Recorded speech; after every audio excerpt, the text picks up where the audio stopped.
we need a revival. And last year, about April, we had a revival with the Elmores. Tremendous singers. And everybody said, Amen. Amen. They carry a tremendous spirit. And since I was in evangelism for about 20 years, I never, when I took pastor ministries, I blocked myself out of evangelism because if God's called me to be evangelist, I put everything I had into it. I never went back to try to pastor a church and tell the preacher how to do it. My job was to preach Christ while I was there. And then on the other hand, when I'm pastoring, I didn't want to get involved in going out and holding revivals. So that was in the bylaws. But I had a burden a year ago to preach the revival. I was waking up during the night, and I went to the church board with it. I really felt God laid the first message upon my heart. I felt it so dearly, and I worked through it. I was ill, but I worked through it, and people responded to the altar that first night. The second night, I came here to church during the day and chatted with the song evangelist and his wife. And I went home and I wasn't feeling very good. Not as good as it was the first night, but I preached the second night of revival. And my heart was burning. And what a decision. But the third night during the day, I started really getting sick. And Gerald was over there, I know, and my son was there. My temperature was 104.9. And I just hardly couldn't stay on the bed. I was sick. And my son said, well, Dad, I'm calling 911 regardless. Well, when we got to the emergency room, they said, well, we're going to admit you. We have to admit you. Your oxygen level is low, real low.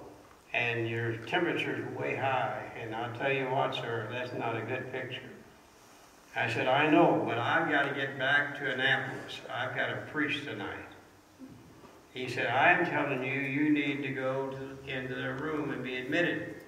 So we had a big debate with about 3 different people. And finally, I had to consent. And I was in there the rest of the revival. But God took over, and the Elmores presented a wonderful, wonderful nights of revival. And then I asked my friend Don Wells to come in and fill in, and he came in here and he told me later, he came to the hospital after the service. He said, you didn't tell me you was in the midst of a revival. But so God is good. So we're going to, not doing a repeat, it's not going to be a repeat, but the 18th of April, and the Lord is already speaking to my heart again. You say, well, how do you know it's the Lord? Well, you just know. My wife used to oil paint, you know. We got several of her paintings, not around the church. I think we got one back to Fellowship Hall. But I'd say, oh, I'd go out there and look at it, and she'd motion for me to come out.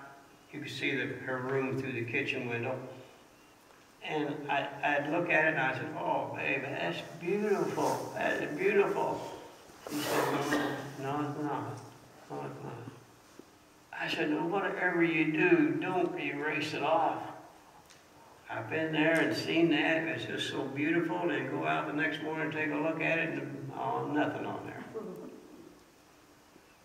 And I said, that is so beautiful. This is what I wanted to make a point. She knew what she wanted in her heart. And she wasn't satisfied with the way I think it looks. She had to make sure that it was a way that she wanted it to look. Now this is what I'm getting to. I'm getting to this point. It's not going to make any difference in a revival what somebody else thinks about you or thinks about me. But it's what do we think we're doing with ourselves. Do we think God is pleased with the way we're doing it? Or is there a possibility we're stuck somewhere? We're stuck. You say, well, I don't believe it ever repeated back to the good old days. Well, this is our day. This is our day. We can do what we want to do. We may have to come alive to do it, but we can do it.